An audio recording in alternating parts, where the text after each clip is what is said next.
શું તમને પણ થઈ રહ્યું છે કે આ કેરીની સિઝન જતી રહેશે પછી કેરી ખાવાનું મન થાય તો શું કરીશું? તો ચાલો આજે આપણે એવી વસ્તુ બનાવીએ કે તમે સિઝન વગર પણ મેંગોનો મિલ્કશેક, મેંગોનો આઈસ્ક્રીમ ખાઈ શકશો. તો મોટી બદામ કે તોતા કેરીને લાવી, ધોઈ, લૂછી, એકદમ કોરી કરી એના ટુકડા કરી અને એનો પલ્પ બનાવવાનો છે. આ પલ્પમાં ક્યાંય પણ પાણીનો છાંટો ના પડે, મિક્સચર પણ એકદમ કોરું હોય એનું ખાસ ધ્યાન રાખવાનું.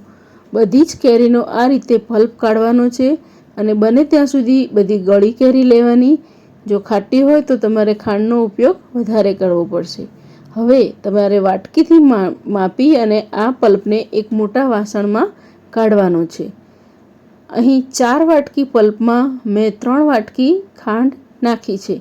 તમારે પલ્પ માનો કે 5 કે 6 વાટકી હોય તો એ રીતે તમે ખાંડ 4 કે 5 વાટકી નાખી શકો છો.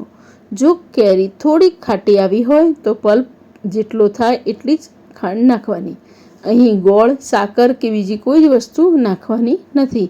આપણી આખી ખાંડ જ નાખવાની છે અને માત્ર એને મિક્સ કરવાની છે, ઓગાળવાની નથી. અને પછી આ રીતે થાળીમાં પાતળું પડ કરી અને મૂકી દેવાની છે.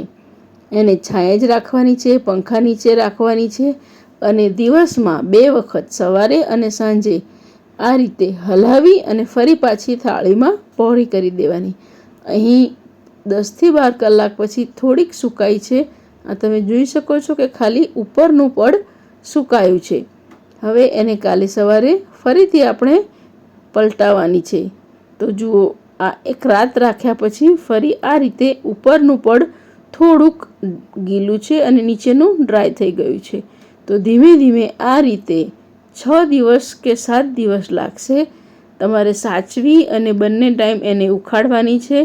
જો હલાવવાની રહી જશે તો થાળીમાં બધું ચોંટી જશે અને તડકો ન આવે એની ખાસ ધ્યાન રાખવાની. નહીં તો ખાંડ ઓગળી અને પાણી વળશે તો પછી એને સુકાતા બહુ જ વાર લાગશે.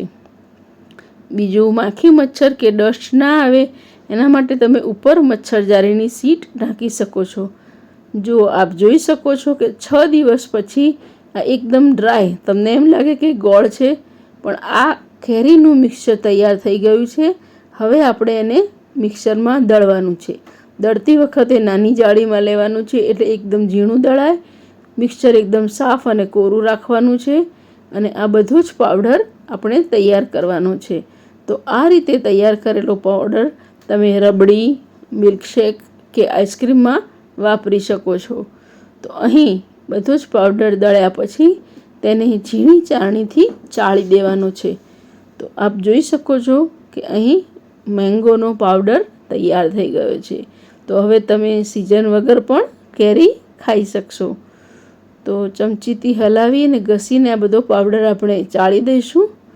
તો આ રીતે ચાળ્યા પછી તેને કાચની બરણીમાં એરટાઈટ કરીને રાખવાનો છે. બરણી પણ એકદમ સાફ અને સરસ તૈયાર કરવાની છે. આ પાવડર તૈયાર છે, એકદમ ઝીણો આપણે ચાળીને રાખ્યો છે. હવે આ બરણી ભરાયા પછી બીજી એક બેચ છે જેમાં મેં થોડોક ફૂડ કલર નાખી અને એનો એકદમ ઓરેન્જ કલર કર્યો છે જેથી બજાર જેવો સરસ ઓરેન્જ મિલ્કશેક બનાવી શકાય. હવે જ્યારે મિલ્કશેક બનાવવું હોય ત્યારે આ 2 ચમચી પાવડરને 1 ચમચી મલાઈમાં મેં મિક્સરમાં પીસી લીધું છે. હવે ગ્લાસમાં આપણે થોડોક પાવડર લેવાનો છે. લગભગ 1.5 થી 2 ચમચી પાવડર નાખવાનો છે અને આપણે એમાં પાણી અથવા દૂધ ગમે તે નાખીને શરબત બનાવી શકીએ છીએ. તો પહેલાં દૂધવાળું બનાવવા આપણે જે મલાઈનું મિક્સર બનાવ્યું છે તે નાખીશું. હવે તેમાં ઠંડુ દૂધ નાખીશું. તો આ આપણું મેંગો મિલ્કશેક તૈયાર છે. અને જો તમારે પાણીવાળું બનાવવું હોય તો 2 ચમચી પાવડરમાં એકદમ ઠંડુ પાણી અને આઈસ ક્યુબ નાખો એટલે તમારું મેંગોનું શરબત તૈયાર થઈ જાય.